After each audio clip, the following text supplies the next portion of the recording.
Picture this. You're walking through the ruins of an ancient Roman villa on the sun-baked hills outside Rome, admiring the intricate mosaics and marble columns that speak to centuries of wealth and refinement. Your guide points out the sophisticated engineering of the hypercoursed heating system, the elegant frescoes depicting mythological scenes, the carefully planned gardens where aristocrats once strolled in philosophical contemplation. But what they don't tell you, what the sanitized history books carefully omit, is the dark reality that unfolded behind these beautiful walls when the sun went down and the guests arrived for private entertainment. The Roman villa wasn't just a symbol of wealth and culture. For many who lived and worked within its walls, it was a nightmare of systematic abuse and exploitation that would make your blood run cold. Tonight, we're going to explore the horrific sexual practices that took place in these supposed havens of civilization. Practices so disturbing that even the Romans themselves created new words to describe them. Before diving into these forgotten stories of abuse and suffering, if you enjoy learning about the hidden truths of history, consider hitting that like button and subscribing for more content like this. Please comment below to let me know where you're listening from. I find it incredible that we're exploring these ancient stories together from different parts of the world, connected across time and space by our shared curiosity about the past. What you're about to hear isn't just another tale of Roman excess. It's the story of how absolute power transformed private homes into centers of organized cruelty, where human beings were treated as living toys for the entertainment of the elite.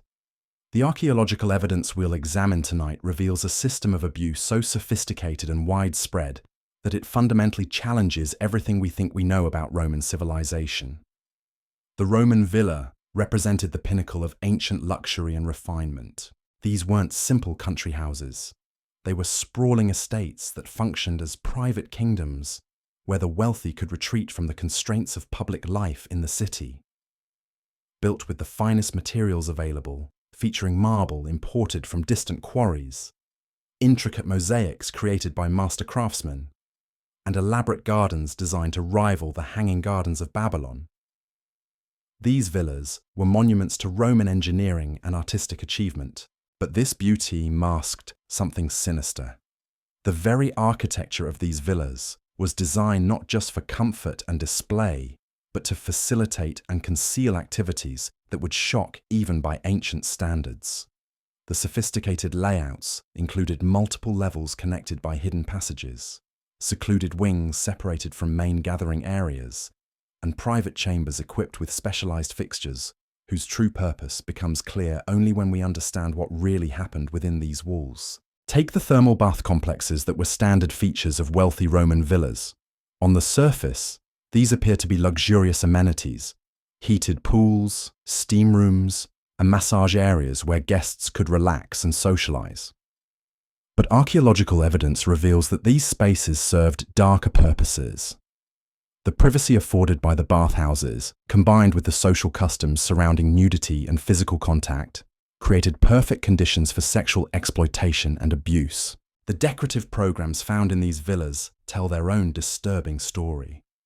While public buildings featured heroic scenes and religious imagery appropriate for civic display, private villa decorations were often shockingly explicit.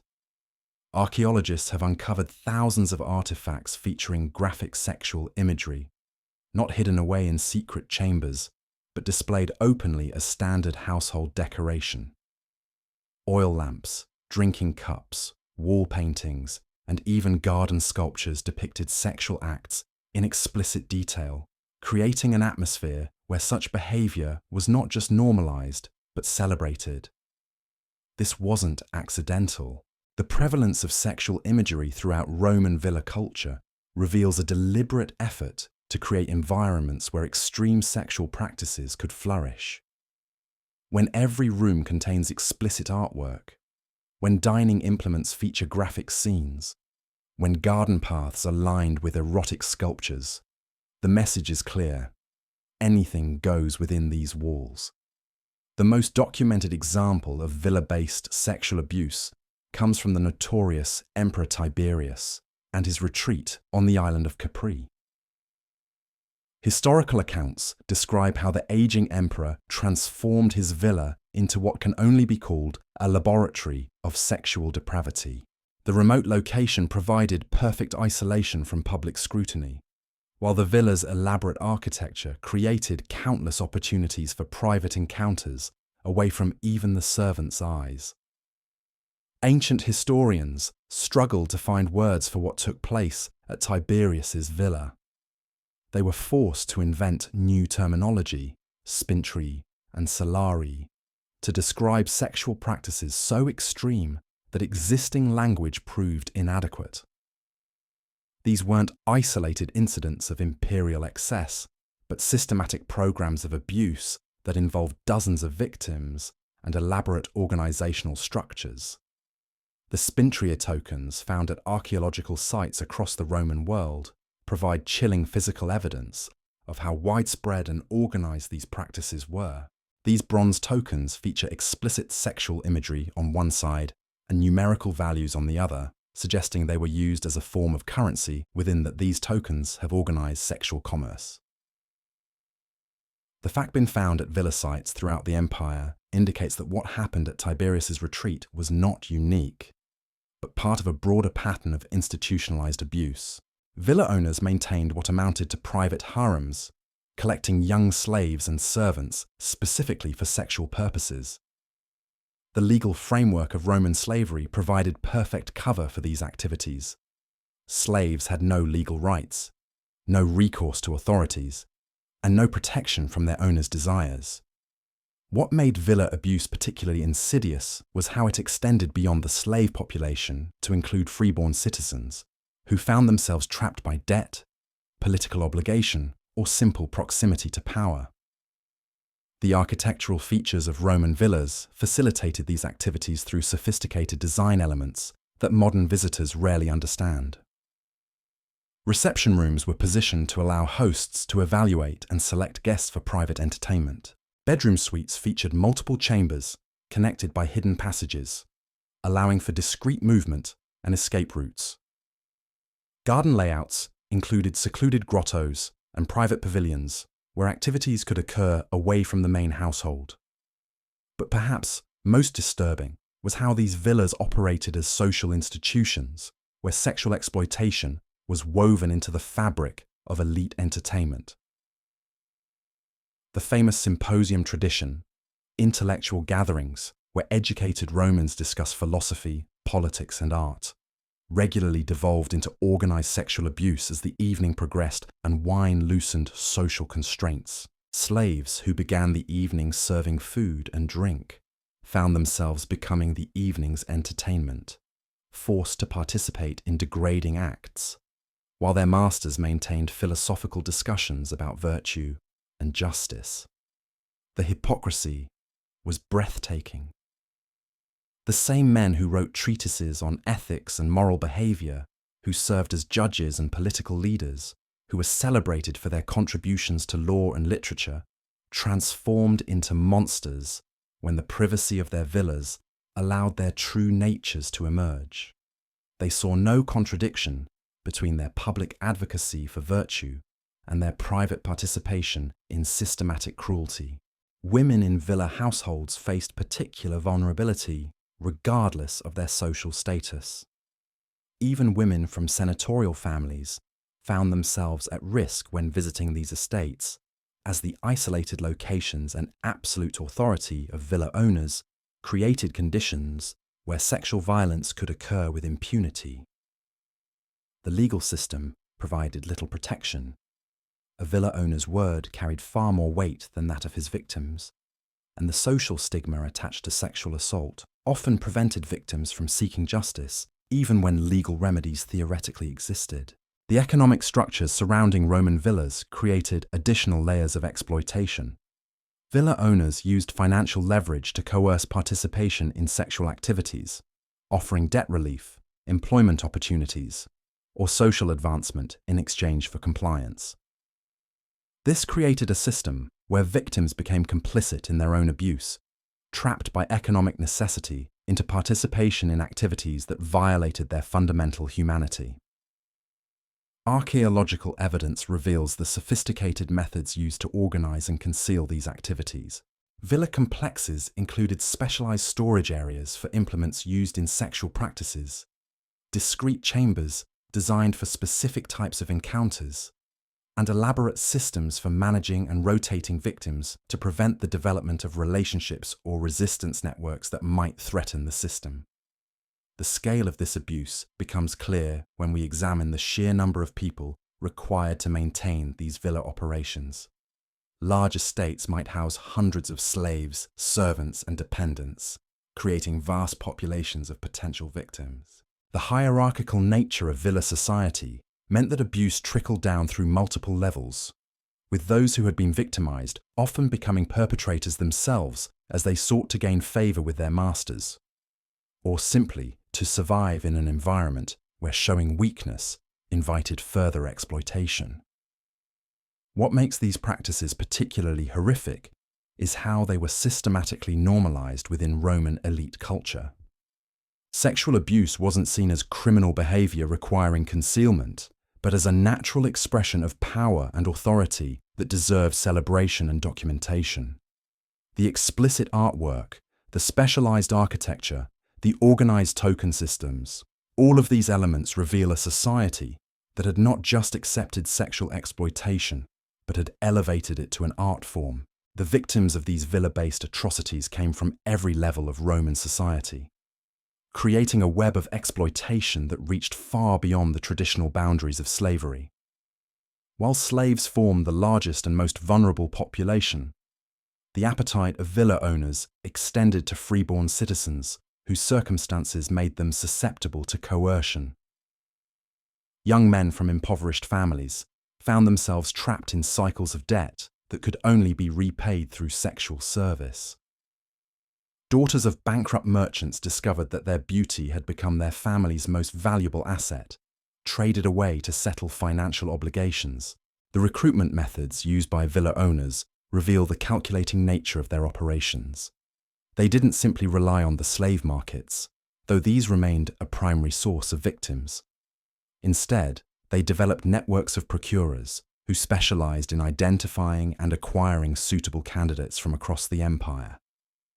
These agents operated in major cities, seeking out desperate families, promising employment opportunities or educational advancement for their children, only to deliver them into situations far removed from anything resembling legitimate work.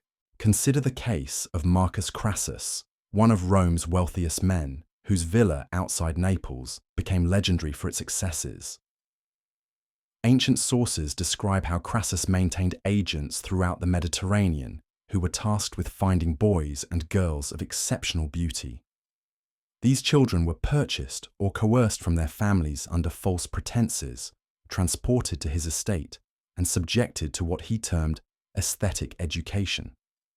This education involved systematic conditioning designed to break down their resistance and reshape them into compliant objects of desire. The conditioning process itself was a masterpiece of psychological manipulation that would impress modern experts in trauma and control. New arrivals at these villas were first isolated from other household members, preventing the formation of supportive relationships that might encourage resistance. They were stripped of their original names and given new identities that reflected their intended purpose. Names like Venustus, meaning beautiful, or Delicatus, meaning delightful. This erasure of identity served both practical and psychological purposes, making it easier for owners to view them as property while simultaneously destroying the victim's sense of self. Physical conditioning accompanied the psychological abuse. Victims were subjected to specialized diets designed to maintain youthful appearances, given treatments to enhance their beauty, and forced to participate in exercise regimens that emphasized flexibility and endurance over strength. The goal was to create living works of art that could be displayed and utilized for the pleasure of villa guests. Medical texts from the period describe procedures designed to delay physical maturation, keep voices high, and maintain the physical characteristics that their abusers found most appealing. The daily routine within these villas followed patterns designed to maximize the owner's control while minimizing opportunities for resistance or escape. Victims were awakened before dawn and subjected to grooming rituals that could last for hours. Their bodies were oiled and perfumed, their hair arranged in elaborate styles, their clothing selected to emphasize their most attractive features. This preparation wasn't just about appearance. It was a daily ritual of objectification that reinforced their status as property rather than human beings. Educational programs within the villas focused on skills that would enhance the victim's value as sexual objects. They learned to dance, sing, and play musical instruments, but these artistic pursuits were always directed toward erotic performance rather than personal expression. They studied literature and poetry, but only works that dealt with themes of desire and submission. They were taught languages and dialects, but primarily to enable them to understand and respond to commands from guests who spoke different tongues. The guest culture surrounding these villa entertainments reveals the systematic nature of the abuse and its integration into Roman elite social life. Invitations to villa parties often included coded language that informed recipients about the type of entertainment that would be available. Guests understood that certain phrases indicated the presence of young entertainers, while other terminology specified the particular services that would be offered. This wasn't underground criminal activity. It was an openly acknowledged aspect of elite hospitality that carried social prestige rather than shame. Archaeological evidence from villa sites reveals the sophisticated infrastructure required to support these operations. Excavations have uncovered specialized chambers with features that make their purpose unmistakably clear. These rooms contained restraining devices built into the walls, furniture designed for specific sexual practices, and storage areas for implements whose function becomes apparent only when we understand the activities they were designed to facilitate. The fact that these features were incorporated into the original architectural plans, rather than added later, demonstrates the systematic and premeditated nature of the abuse. The seasonal patterns of villa occupation created additional horrors for the victims trapped within these systems. During winter months, when villa owners retreated to their urban homes, many of the entertainers were left in the care of overseers who viewed them as inventory to be maintained, rather than human beings deserving care. These periods of abandonment often proved more dangerous than the times when guests were present, as the reduced supervision created opportunities for additional abuse while eliminating any incentive for the victims to maintain their appearance or health. Spring brought renewed activity, as villa owners planned elaborate entertainments for the coming season. Victims who had survived the winter isolation found themselves subjected to intensified grooming and conditioning programs designed to prepare them for another cycle of abuse. Those who showed signs of aging, physical damage, or psychological breakdown faced disposal through sale to gladiator schools, mining operations, or simply execution if they were deemed no longer valuable. The economic calculations underlying these operations reveal the cold business logic that drove the sexual exploitation industry. Villa owners maintained detailed records of their human property, tracking acquisition costs, maintenance expenses, and revenue generation from guest entertainments. These ledgers, fragments of which have survived in archaeological deposits, treat human beings with the same dispassionate accounting methods used for livestock or agricultural equipment. The entries note physical characteristics, special skills, and market value with no acknowledgement of the humanity of the individuals being catalogued. The corruption of Roman legal and social institutions enabled these practices to flourish with minimal interference from authorities. Judges who might have been expected to protect victims were often themselves participants in villa entertainments, creating obvious conflicts of interest when cases of abuse came before the courts. Military commanders used their authority to acquire victims for their own villas while turning blind eyes to similar practices among their subordinates. religious officials, who should have provided moral leadership, instead offered theological justifications for practices that clearly violated basic human dignity. The normalization of sexual exploitation within villa culture had broader implications for Roman society that extended far beyond the direct victims. Children growing up in elite households witnessed these practices as normal expressions of wealth and power, learning that human beings could be treated as disposable objects for entertainment.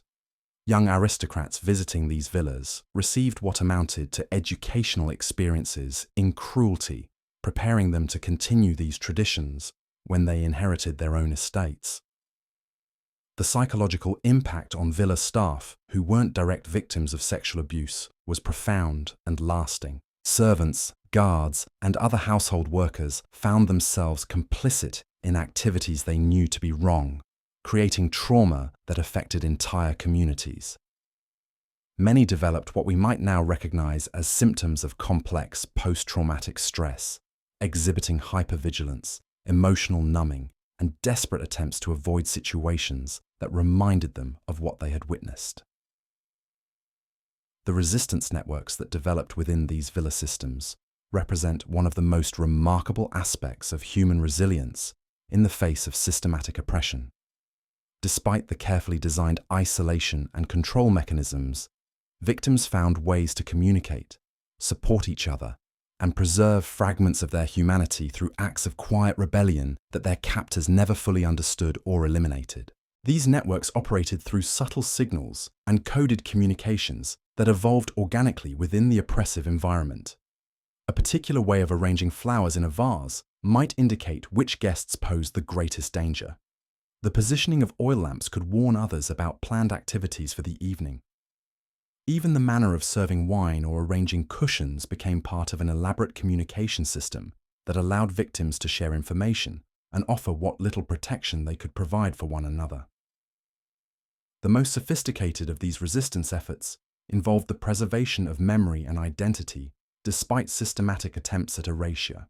Victims would teach each other fragments of their original languages during brief moments of privacy, keeping alive the words and phrases that connected them to lives that had been stolen away. They shared stories about their families, their homelands, and their dreams, creating oral histories that served as acts of defiance against those who sought to reduce them to mere objects. These stories echo through time, reminding us that behind every empire's marble grandeur lie countless unnamed victims whose suffering made such beauty possible. The archaeological evidence we've explored tonight reveals that systematic exploitation wasn't an aberration of Roman civilization. It was fundamental to how it operated. As you walk through those villa ruins tomorrow, remember that the stones beneath your feet witnessed horrors that challenge everything we think we know about progress and human nature.